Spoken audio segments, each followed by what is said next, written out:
നമസ്കാരം സുഹൃത്തുക്കളെ, എൻ്റെ പേര് അശ്വതി. വെൽക്കം ടു ഹർഷിതം എജ്യൂടെക്. LDC പരീക്ഷയ്ക്ക് വേണ്ട ടോപ്പ് 100 സയൻസ് മുൻവർഷ ചോദ്യങ്ങളുടെ ഡിസ്കഷനാണ്. വളരെ പ്രധാനപ്പെട്ട ക്ലാസ്സാണ്. സയൻസിൽ നിന്ന് നമുക്ക് മാർക്ക് സ്കോർ ചെയ്യാൻ ഇങ്ങനത്തെ ക്ലാസ്സുകൾ തന്നെ മതി. ഓക്കെ, അപ്പോൾ ക്ലാസ്സിലേക്ക് പോകാം. ആദ്യത്തെ ചോദ്യം, പീരിയോഡിക് ടേബിളിനെ പറ്റിയുള്ള പ്രസ്താവനകൾ വായിച്ച് ഉത്തരം തിരഞ്ഞെടുക്കുക. ഇവിടെ 2 പ്രസ്താവനകൾ തന്നിട്ടുണ്ട്. ഇതിൽ ആദ്യത്തെ പ്രസ്താവന മാത്രമാണ് ശരി. ഒരു ഗ്രൂപ്പിൽ താഴേക്ക് വരുംതോറും ആറ്റത്തിന്റെ വലിപ്പം കൂടുന്നു. ഗ്രൂപ്പ് എന്ന് പറയുമ്പോൾ ഈ താഴേക്ക് കാണുന്നതാണ് ഗ്രൂപ്പ്. ഇപ്പൊ ഗ്രൂപ്പിൽ മുകളിൽ നിന്നും താഴേക്ക് വരുംതോറും ആറ്റത്തിന്റെ സൈസ് എന്താ ചെയ്യുന്നത്? ഇൻക്രീസ് ആണ് ചെയ്യുന്നത്. Number of shells increases. As number of shells increases, the size of atom also increases. ഈ രണ്ടാമത്തെ സ്റ്റേറ്റ്മെന്റ് പറഞ്ഞിരിക്കുന്നത് ഒരു പിരീഡ്, ഇതാണ് പിരീഡ്, ഇങ്ങനെ കാണുന്നതാണ് പിരീഡ്. ഒരു പിരീഡിൽ ഇടത്തു നിന്ന് വലത്തോട്ട് പോകുന്തോറും ലോഹ സ്വഭാവം കൂടുന്നു എന്നാണ്. ലോഹ സ്വഭാവം കുറയുകയാണ് ചെയ്യുന്നത്. അപ്പോൾ ഇവിടെ ശരിയായിട്ടുള്ള പ്രസ്താവന ഏത് മാത്രമേ ഉള്ളൂ? ഒന്ന് മാത്രമാണ് ശരിയായിട്ടുള്ള പ്രസ്താവന. അപ്പോൾ പീരിയോഡിക് ടേബിൾ, ആവർത്തന പട്ടിക, ഉറപ്പായിട്ടും ചോദ്യങ്ങൾ വരും. ആവർത്തന പട്ടികയുടെ പിതാവ് ആരാണ്? മെൻഡലീവ് ആണ്, ദിമിത്രി മെൻഡലീവ്. ആധുനിക ആവർത്തന പട്ടികയുടെ പിതാവ് ആരാണ്? ഹെൻറി മോസ്ലി ആണ് ആധുനിക ആവർത്തന പട്ടികയുടെ പിതാവ്. ആധുനിക ആവർത്തന പട്ടികയിൽ എത്ര ഗ്രൂപ്പുകൾ ഉണ്ട്? ഇങ്ങനെ കുത്തനെ കാണുന്ന കോളങ്ങളെയാണ് എന്ത് പറയുന്നത്? ഗ്രൂപ്പുകൾ എന്ന് പറയുന്നത്. ആധുനിക ആവർത്തന പട്ടികയിൽ 18 ഗ്രൂപ്പുകളാണുള്ളത്. ആധുനിക ആവർത്തന പട്ടികയിൽ എത്ര പിരീഡുകൾ ഉണ്ട്? ഇങ്ങനെ വിലങ്ങനെ കാണുന്ന സമാന്തരമായ കോളങ്ങളെയാണ് എന്ത് പറയുന്നത്? പിരീഡുകൾ എന്ന് പറയുന്നത്. 7 പിരീഡുകളാണുള്ളത്. ഇത് തന്നെ പ്രീവിയസ് ക്വസ്റ്റ്യൻ ആണ്. ആധുനിക ആവർത്തന പട്ടികയിൽ എത്ര ഗ്രൂപ്പുകളുണ്ട്? 18 ഗ്രൂപ്പുകളുണ്ട്. എത്ര പിരീഡുകളുണ്ട്? 7 പിരീഡുകളാണ് ഉള്ളത്. അപ്പോൾ 18 ഗ്രൂപ്പുകൾ ഉണ്ടെന്ന് പറഞ്ഞു. ആധുനിക ആവർത്തന പട്ടിക എടുക്കുമ്പോഴത്തേക്കും ഈ ലെഫ്റ്റ് സൈഡിൽ 2 ഗ്രൂപ്പുകൾ കാണാം. അപ്പോൾ ഈ പീരിയോഡിക് ടേബിളിലെ ഈ 2 ഗ്രൂപ്പുകൾ, 1, 2 എന്നീ ഗ്രൂപ്പുകൾ, അതുപോലെ റൈറ്റ് സൈഡിൽ കാണപ്പെടുന്ന 13 മുതൽ 18 വരെയുള്ള ഗ്രൂപ്പുകളെ ചേർത്ത് പറയുന്ന പേരാണ്, ഇതിലുള്ള മൂലകങ്ങളെ ചേർത്ത് പറയുന്ന പേരാണ് റെപ്രസെന്റേറ്റീവ് എലമെന്റ്സ്. മലയാളത്തിൽ പ്രാതിനിധ്യ മൂലകങ്ങൾ എന്ന് പറയും. അപ്പോൾ പീരിയോഡിക് ടേബിളിലെ 1, 2 ഗ്രൂപ്പുകളിലെയും 13 മുതൽ 18 വരെയുള്ള ഗ്രൂപ്പുകളിലെയും മൂലകങ്ങൾ ഏത് പേരിൽ അറിയപ്പെടുന്നു? പ്രാതിനിധ്യ മൂലകങ്ങൾ എന്ന പേരിലാണ് അറിയപ്പെടുന്നത്. അപ്പൊ നമ്മുടെ ഹർഷിതം എജ്യൂടെക് ആപ്പിൽ LDC, LGS, സെക്രട്ടേറിയറ്റ്, OA മുതലായ ക്ലാസുകൾ നടന്നു വരികയാണ്. LDC പരീക്ഷ തുടങ്ങാനിരിക്കെ ഒരു റിവിഷൻ എന്നോണം ഫുൾ സിലബസ് കവർ ചെയ്തിട്ട് SCERT, current affairs, previous year questions with related facts ഉൾപ്പെടെ നിങ്ങൾക്ക് ഫുൾ പാക്കേജ് ആയിട്ട് ഞാൻ കോഴ്സ് അപ്ലോഡ് ചെയ്തിട്ടുണ്ട്. ഓരോ ഫോൾഡർ വൈസ് ആയിട്ട് നിങ്ങൾക്ക് എടുത്ത് പഠിക്കാവുന്നതാണ്. ഇപ്പോൾ കേരള ഹിസ്റ്ററിയിൽ PSCക്ക് വേണ്ട എല്ലാ ടോപ്പിക്കുകളും ഫോൾഡറായിട്ട് ആഡ് ചെയ്തിട്ടുണ്ട്. അതുപോലെ കേരള ജോഗ്രഫി, അങ്ങനെ ഓരോന്നും, maths, Malayalam, mental ability, English, എല്ലാ ടോപ്പിക്കും, സാഹിത്യം, കല, സംസ്കാരം, എല്ലാ ടോപ്പിക്കും ഫോൾഡർ വൈസ് ആയിട്ട് ഞാൻ അറേഞ്ച് ചെയ്തിട്ടുണ്ട്. ഈ ഒരു കോഴ്സിന്റെ വാലിഡിറ്റി ഡിസംബർ 31 വരെയാണ്. അപ്പോൾ നിങ്ങൾക്ക് ഇതിൻ്റെ ഇടയ്ക്ക് ഏത് പരീക്ഷ വന്നാലും, LDC വന്നാലും, LGS വന്നാലും, സെക്രട്ടേറിയറ്റ്, OA വന്നാലും, ഡിഗ്രി ലെവൽ എക്സാംസ് വന്നാലും അത്രയും ഡീപ്പായിട്ട് എടുത്ത ക്ലാസ്സുകളാണ്. എല്ലാ ക്ലാസ്സുകളും ഞാൻ തന്നെയാണ് എടുത്തിട്ടുള്ളത്. ഈ ഒറ്റ കോഴ്സ് തന്നെ പ്രയോജനപ്പെടുത്താവുന്നതാണ്. 999 രൂപയാണ് ഡിസംബർ 31 വരെ ഫീസ്. അപ്പോൾ ഈ ഒരു ഒറ്റ ഫീസ് മാത്രമേ ഡിസംബർ 31 വരെ ഉള്ളൂ. ഏതൊരു എക്സാം ആയാലും ഈ ഒരു കോഴ്സ് തന്നെ നിങ്ങൾക്ക് പ്രയോജനപ്പെടുത്താവുന്നതാണ്. അത്രയും നല്ലൊരു അവസരമാണ്. അത്രയും ഡീപ്പായിട്ട് എടുത്ത ക്ലാസ്സുകളാണ് ആപ്പിൽ അപ്ലോഡ് ചെയ്തിരിക്കുന്നത്. അപ്പോൾ ഹർഷിതം എജ്യൂടെക് ആപ്പിലാണ് ക്ലാസ്സുകൾ വരുന്നത്. ആപ്പ് ഡൗൺലോഡ് ചെയ്യാൻ ലിങ്ക് ഞാൻ ഡിസ്ക്രിപ്ഷൻ ബോക്സിൽ കൊടുത്തേക്കാം. കൂടാതെ പ്ലേ സ്റ്റോറിൽ ഹർഷിതം എജ്യൂടെക് എന്ന് സെർച്ച് ചെയ്താലും നിങ്ങൾക്ക് ആപ്പ് കിട്ടുന്നതായി. അപ്പോൾ ഒരു പീരിയോഡിക് ടേബിളിൽ ഒരു ഗ്രൂപ്പിൽ മുകളിൽ നിന്നും താഴേക്ക് പോകുന്തോറും ആറ്റത്തിന്റെ വലിപ്പം വർദ്ധിച്ചു വരുന്നു എന്ന് പറഞ്ഞു. എന്തുകൊണ്ടാണ് ആറ്റത്തിന്റെ വലിപ്പം വർദ്ധിച്ചു വരുന്നത്? അത് ഞാൻ പറഞ്ഞു. മുകളിൽ നിന്നും താഴോട്ട് പോകുന്തോറും ഷെല്ലുകളുടെ എണ്ണം വർദ്ധിക്കുന്നത് കൊണ്ടാണ് ആറ്റത്തിന്റെ വലിപ്പം വർദ്ധിക്കുന്നത്. ഈ ആറ്റത്തിന്റെ വലിപ്പം കൂടുമ്പോൾ അയോണിക ഊർജത്തിന് എന്ത് സംഭവിക്കുന്നു? കുറയുന്നു. അപ്പോൾ ഒരു ഗ്രൂപ്പിൽ അയണൈസേഷൻ എനർജി എന്താ ചെയ്യുന്നത്? മുകളിൽ നിന്നും താഴേക്ക് വരുന്തോറും അയണൈസേഷൻ എനർജി കുറയുകയാണ് ചെയ്യുന്നത്. ഇനി ഒരു പീരീഡിൽ ഇടത്തു നിന്നും വലത്തേക്ക് പോകുമ്പോൾ ആറ്റത്തിന്റെ വലുപ്പത്തിന് എന്ത് സംഭവിക്കുന്നു? ആറ്റത്തിന്റെ വലുപ്പം കുറയുന്നു. ഒരു പീരീഡിൽ ഇടത്തു നിന്ന് വലത്തേക്ക് പോകുന്തോറും ആറ്റത്തിന്റെ വലുപ്പം കുറയുന്നു. ഇനി ഇലക്ട്രോ പോസിറ്റിവിറ്റിയും ഇലക്ട്രോ നെഗറ്റിവിറ്റിയും. എന്താ ഇലക്ട്രോ പോസിറ്റിവിറ്റി? ഇലക്ട്രോണുകൾ വിട്ടുകൊടുത്ത് പോസിറ്റീവ് അയോണുകളായി മാറുന്നതിനെയാണ് ഇലക്ട്രോ പോസിറ്റീവ് നേച്ചർ എന്ന് പറയുന്നത്. ഇലക്ട്രോ നെഗറ്റീവ് നേച്ചർ എന്ന് വെച്ചാൽ എന്താ? രാസപ്രവർത്തനങ്ങളിൽ ഇലക്ട്രോൺ സ്വീകരിച്ച് നെഗറ്റീവ് അയോണുകളായി മാറുന്നത് കൊണ്ട് ഇലക്ട്രോ നെഗറ്റീവ് നേച്ചർ എന്ന് പറയുന്നു. സാധാരണഗതിയിൽ ലോഹങ്ങൾ, മെറ്റൽസ് ഇലക്ട്രോ പോസിറ്റീവ് മൂലകങ്ങളാണ്. ഇനി നോൺ മെറ്റൽസ്, അലോഹങ്ങൾ ഇലക്ട്രോ നെഗറ്റീവ് മൂലകങ്ങളാണ്. ഇനി പീരിയോഡിക് ടേബിളിൽ ഗ്രൂപ്പുകളിൽ മുകളിൽ നിന്നും താഴേക്ക് വരുംതോറും ലോഹ സ്വഭാവത്തിന് എന്ത് സംഭവിക്കുന്നു? ലോഹ സ്വഭാവം കൂടുന്നു. പീരിയോഡിക് ടേബിളിൽ ഗ്രൂപ്പുകളിൽ മുകളിൽ നിന്നും താഴേക്ക് വരുംതോറും പൊതുവെ ലോഹ സ്വഭാവത്തിന് എന്ത് സംഭവിക്കുന്നു? ലോഹ സ്വഭാവം കൂടി വരുന്നു.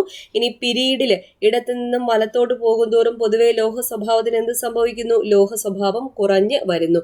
കാരണം ഇങ്ങോട്ട് ലെഫ്റ്റിൽ നിന്ന് റൈറ്റിലേക്ക് പോകുമ്പോൾ അലോഹ സ്വഭാവമാണ് കൂടി വരുന്നത്. അപ്പൊ ഇലക്ട്രോ നെഗറ്റിവിറ്റി ആണ് കൂടി വരുന്നത്. അപ്പോൾ ഈ സൈഡിലെ എലമെന്റ്സ്, അതായത് ലെഫ്റ്റ് സൈഡിലെ എലമെന്റ്സിനായിരിക്കും ഇലക്ട്രോ പോസിറ്റിവിറ്റി കൂടുതൽ, റൈറ്റ് സൈഡിലെ എലമെന്റ്സിന് എന്തായിരിക്കും? ഇലക്ട്രോ പോസിറ്റിവിറ്റി കുറവായിരിക്കും, ഇലക്ട്രോ നെഗറ്റിവിറ്റി ആയിരിക്കും അവിടെ കൂടുതൽ. ഓക്കെ, ഇനി പീരിയോഡിക് ടേബിളിൽ എത്ര ബ്ലോക്കുകൾ ഉണ്ട്? 4 ബ്ലോക്കുകളാണുള്ളത്. ഏതൊക്കെ? എസ്, പി, ഡി, എഫ് എന്നീ 4 ബ്ലോക്കുകൾ. ഇതിൽ എസ് എന്ന് പറയുന്നത് ഷാർപ്പ് എന്നതാണ് സൂചിപ്പിക്കുന്നത്. പി എന്നത് പ്രിൻസിപ്പൽ എന്നതാണ് സൂചിപ്പിക്കുന്നത്. ഡി എന്നത് ഡിഫ്യൂസ്, എഫ് എന്നത് ഫണ്ടമെന്റൽ. അപ്പൊ പീരിയോഡിക് ടേബിളിൽ എത്ര ബ്ലോക്കുകൾ ഉണ്ടെന്ന് ചോദിച്ചാൽ എത്രയെന്ന് പറയണം?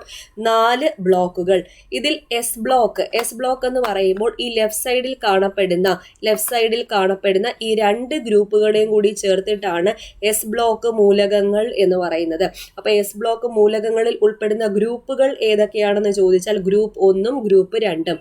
പി ബ്ലോക്ക് എന്ന് പറയുമ്പോൾ ഈ റൈറ്റ് സൈഡിൽ കാണപ്പെടുന്ന ഗ്രൂപ്പുകളാണ്, അതായത് 13 മുതൽ 18 വരെയുള്ള ഗ്രൂപ്പുകളാണ് പി ബ്ലോക്ക് എലമെന്റ്സ്.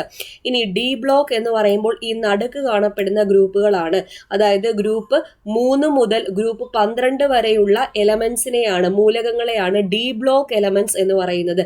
ഈ ഡി ബ്ലോക്ക് എലമെന്റ്സിന്റെ മറ്റൊരു പേരാണ് സംക്രമണ മൂലകങ്ങൾ, ട്രാൻസിഷൻ എലമെന്റ്സ് എന്ന് പറയും.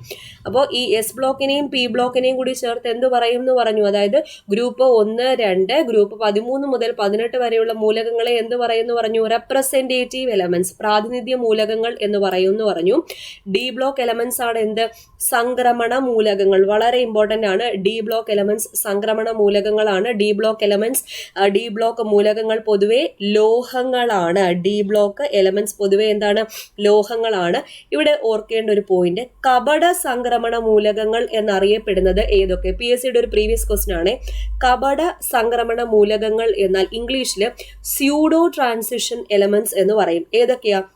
Zinc, cadmium, mercury. ഓർത്തു വെച്ചോണം, സിങ്ക്, കാഡ്മിയം, മെർക്കുറി എന്നിവയാണ് കപട സംക്രമണ മൂലകങ്ങൾ എന്നറിയപ്പെടുന്നത്. ഏതൊക്കെയാ? Zinc, cadmium, mercury. ഇനി എഫ് ബ്ലോക്ക് എലമെന്റ്സ്, ഈ താഴെ അറേഞ്ച് ചെയ്തേക്കുന്നവരാണ് എഫ് ബ്ലോക്ക് എലമെന്റ്സ്. ഈ എഫ് ബ്ലോക്ക് എലമെന്റ്സ് എന്ന് പറയുമ്പോൾ അന്തസംക്രമണ മൂലകങ്ങൾ എന്ന് പറയും. ശരിക്കും ഈ സംക്രമണ മൂലകങ്ങളിലെ ഡി ബ്ലോക്ക് എലമെന്റ്സ്, ഇതിന്റെ ഉള്ളിൽ നിന്ന് വന്നിട്ടുള്ള ആൾക്കാരാണ് ഈ എഫ് ബ്ലോക്ക് എലമെന്റ്സ്. അതുകൊണ്ടാണ് ഇന്നർ ട്രാൻസിഷൻ എലമെന്റ് അല്ലെങ്കിൽ അന്തസംക്രമണ മൂലകങ്ങൾ എന്ന് എഫ് ബ്ലോക്ക് എലമെന്റ്സ് അറിയപ്പെടുന്നത്. എഫ് ബ്ലോക്ക് എലമെന്റ്സിൽ 2 പീരീഡ് കാണാൻ പറ്റും, ആക്ടിനോയിഡും ലാന്തനൈഡും ആക്ടിനോയിഡും ആണ് എഫ് ബ്ലോക്ക് മൂലകങ്ങളിൽ ഉൾപ്പെടുന്നത്. റെയർ എർത്ത് എന്നറിയപ്പെടുന്ന മൂലകങ്ങൾ ഏതാണ്? ലാന്തനോയിഡുകളാണ് റെയർ എർത്ത്സ് മൂലകങ്ങൾ എന്നറിയപ്പെടുന്നത്. ഇനി മനുഷ്യനിർമ്മിത കൃത്രിമ മൂലകങ്ങളാണ് ഏത്? ആക്ടിനോയിഡുകൾ. മനുഷ്യനിർമ്മിത കൃത്രിമ മൂലകങ്ങളാണ് ആക്ടിനോയിഡുകൾ. ഇനി ഓരോ ഗ്രൂപ്പിനും ഓരോ പേരുണ്ട്, അത് PSC ചോദിക്കാറുണ്ട്. 1ാം ഗ്രൂപ്പ് മൂലകങ്ങൾ, 1ാം ഗ്രൂപ്പ് ഏതു കുടുംബം എന്നറിയപ്പെടുന്നു? ആൽക്കലി ലോഹങ്ങൾ എന്നറിയപ്പെടുന്നു, ആൽക്കലി മെറ്റൽസ്. 2ാം ഗ്രൂപ്പ് ആൽക്കലൈൻ എർത്ത് മെറ്റൽസ്. 3 മുതൽ 12 വരെ നടുക്കുള്ളത് സംക്രമണ മൂലകങ്ങളാണ്, transition elements. 13 boron family, 14 carbon family, 15 nitrogen family, 16 oxygen family. ഈ ഓക്സിജൻ ഫാമിലി തന്നെയാണ് ചാൽക്കോജൻസ് എന്നും അറിയപ്പെടുന്നത്. PSC കഴിഞ്ഞൊരു എക്സാമിനും ചോദിച്ചതാണ്. 16 ഗ്രൂപ്പ് മൂലകങ്ങളാണ് ഏത് പേരിൽ അറിയപ്പെടുന്നത്? ചാൽക്കോജനുകൾ എന്ന പേരിൽ അറിയപ്പെടുന്നത്. അത് ഓക്സിജൻ ഫാമിലി തന്നെയാണ്. 17 ഹാലോജൻ ഫാമിലി. 18 അലസവാതകങ്ങൾ, ഉത്കൃഷ്ടവാതകങ്ങൾ. ഏതൊക്കെയാണ് അലസവാതകങ്ങൾ? 18 ഗ്രൂപ്പിൽ ഇങ്ങനെ അലസമായിട്ടിരിക്കുന്ന ആൾക്കാർ ആരൊക്കെയാ? Helium, neon, argon, krypton, xenon, radon, oganesson എന്നിവരാണ് അലസവാതകങ്ങൾ അല്ലെങ്കിൽ ഉത്കൃഷ്ടവാതകങ്ങളിൽ ഉൾപ്പെടുന്നത്. ഓക്കെ, ഒരുപാട് പ്രീവിയസ് ക്വസ്റ്റ്യൻസ് ഈ ഒറ്റ ക്വസ്റ്റ്യൻ തന്നെ ഞാൻ ഡിസ്കസ് ചെയ്തിട്ടുണ്ട്. അടുത്ത ചോദ്യത്തിലേക്ക് പോകാം. ചോദ്യം, അലുമിനിയത്തിന്റെ അയിര് ഏതാണ്? എപ്പോഴും ചോദിക്കാറുള്ളതാണ്. ബോക്സൈറ്റ് ആണ് അലുമിനിയത്തിന്റെ അയിര്. അപ്പൊ അലുമിനിയത്തിന്റെ അയിര് ഏതാ? ബോക്സൈറ്റ്. അലുമിനിയത്തിന്റെ പ്രധാനപ്പെട്ട അയിരുകൾ ഓർത്തിരിക്കുക. ബോക്സൈറ്റ് ആണ് എപ്പോഴും PSC ചോദിക്കുന്നത്. ക്രയോലൈറ്റും അലുമിനിയത്തിന്റെ അയിരാണ്. അപ്പോൾ ബോക്സൈറ്റും ക്രയോലൈറ്റും ആണ് അലുമിനിയത്തിന്റെ അയിരുകൾ. Haematite. Option A haematite. Haematite എന്തിന്റെ അയിര? ഇരുമ്പിന്റെ അയിരാണ്.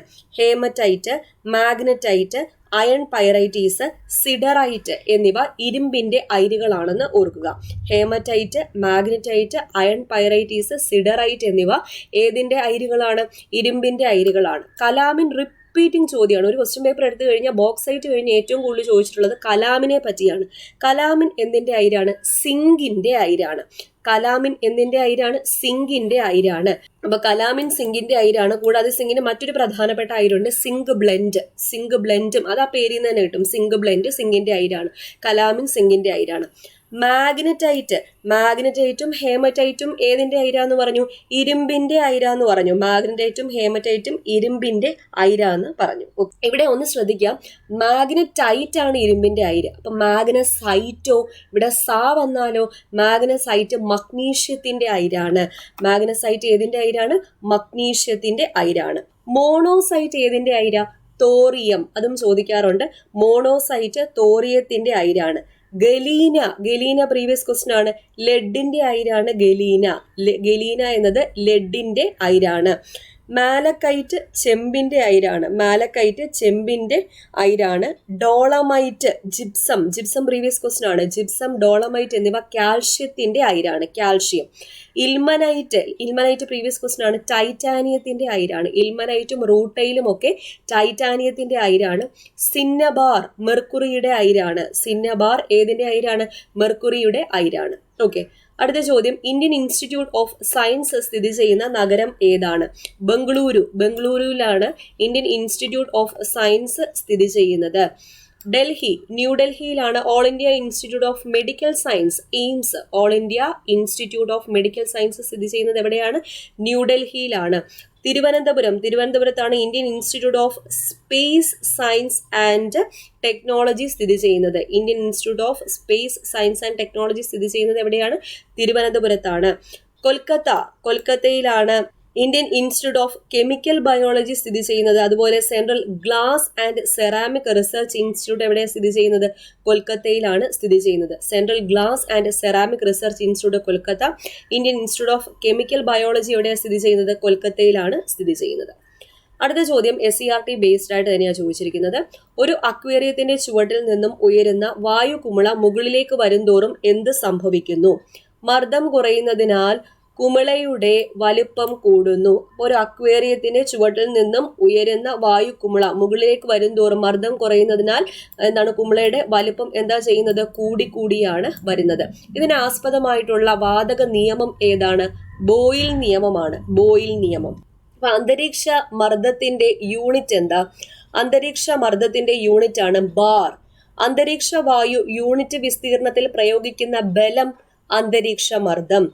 അന്തരീക്ഷ വായു യൂണിറ്റ് വിസ്തീർണത്തിൽ പ്രയോഗിക്കുന്ന ബലമാണ് ഏത്? അന്തരീക്ഷ മർദ്ദം. അന്തരീക്ഷ മർദ്ദത്തിന്റെ യൂണിറ്റ് ആണ് ബാർ. എന്താണ് വ്യാപക മർദ്ദം? ഒരു പ്രതലത്തിൽ ലംബമായി അനുഭവപ്പെടുന്ന ആകെ ബലത്തെയാണ് വ്യാപക മർദ്ദം എന്ന് പറയുന്നത്. ഒരു പ്രതലത്തിൽ ലംബമായി പെർപെൻഡിക്കുലർ ആയി അനുഭവപ്പെടുന്ന ആകെ ബലത്തെയാണ് എന്ത് പറയുന്നത്? വ്യാപക മർദ്ദം. മർദ്ദം കണ്ടുപിടിക്കാനുള്ള ഇക്വേഷൻ വ്യാപക മർദ്ദം ഡിവൈഡഡ് ബൈ പരപ്പളവ്. വ്യാപക മർദ്ദം, മർദ്ദത്തിന്റെ യൂണിറ്റ് ന്യൂട്ടൺ ആണ്. പരപ്പളവ് എന്ന് പറയുമ്പോഴത്തേക്കും ഏരിയ, മീറ്റർ സ്ക്വയർ. അപ്പോൾ മർദ്ദത്തിന്റെ unit newton per metre square. ഇത് തന്നെയാണ് ഏത് പേരിലും അറിയപ്പെടുന്നത്? പാസ്കൽ എന്ന പേരിലും അറിയപ്പെടുന്നത്. പാസ്കൽ. അപ്പോൾ മർദ്ദത്തിന്റെ 2 യൂണിറ്റ്സ് പഠിച്ചു വെക്കാം, ന്യൂട്ടൺ പെർ മീറ്റർ സ്ക്വയറും പാസ്കലും. പ്രീവിയസ് ക്വസ്റ്റൻ ആണ്. ന്യൂട്ടൺ പെർ മീറ്റർ സ്ക്വയറും പാസ്കലും എന്തിന്റെ യൂണിറ്റ് ആണ്? മർദ്ദത്തിന്റെ യൂണിറ്റ് ആണ്. മർദ്ദത്തിന്റെ യൂണിറ്റ്. ഇനി ഒരു നിശ്ചിത ബലം പ്രയോഗിക്കുമ്പോൾ സമ്പർക്കത്തിൽ വരുന്ന പ്രതലത്തിന്റെ പരപ്പളവ് കൂടുമ്പോൾ മർദ്ദത്തിന് എന്ത് സംഭവിക്കുന്നു? മർദ്ദം കുറയുകയാണ് ചെയ്യുന്നത്. അപ്പോൾ പരപ്പളവ് കൂടുമ്പോൾ, ഏരിയ ഇൻക്രീസ് ചെയ്യുമ്പോൾ, സർഫസ് ഏരിയ ഇൻക്രീസ് ചെയ്യുമ്പോൾ മർദ്ദത്തിന് എന്ത് സംഭവിക്കുന്നു? മർദ്ദം കുറയുന്നു. പരപ്പളവ് കുറയുമ്പോൾ മർദ്ദത്തിന് എന്ത് സംഭവിക്കുന്നു? മർദ്ദം കൂടുന്നു. പരപ്പളവ് കുറയുമ്പോൾ മർദ്ദം കൂടുന്നു. പരപ്പളവ് കൂടുമ്പോൾ മർദ്ദം എന്ത് ചെയ്യുന്നു? കുറയുന്നു. ഓക്കെ, അപ്പോൾ ഇത്രയും സയൻസ് ക്വസ്റ്റ്യൻസ് ആണ് ഇന്ന് ഡിസ്കസ് ചെയ്തത്. 100-ലധികം മുൻവർഷ ചോദ്യങ്ങൾ ഇത്രയും തന്നെ പറഞ്ഞിട്ടുണ്ട്. മനസ്സിലായി എന്ന് വിചാരിക്കുന്നു. അടുത്ത ക്ലാസ്സിൽ വീണ്ടും കാണാം.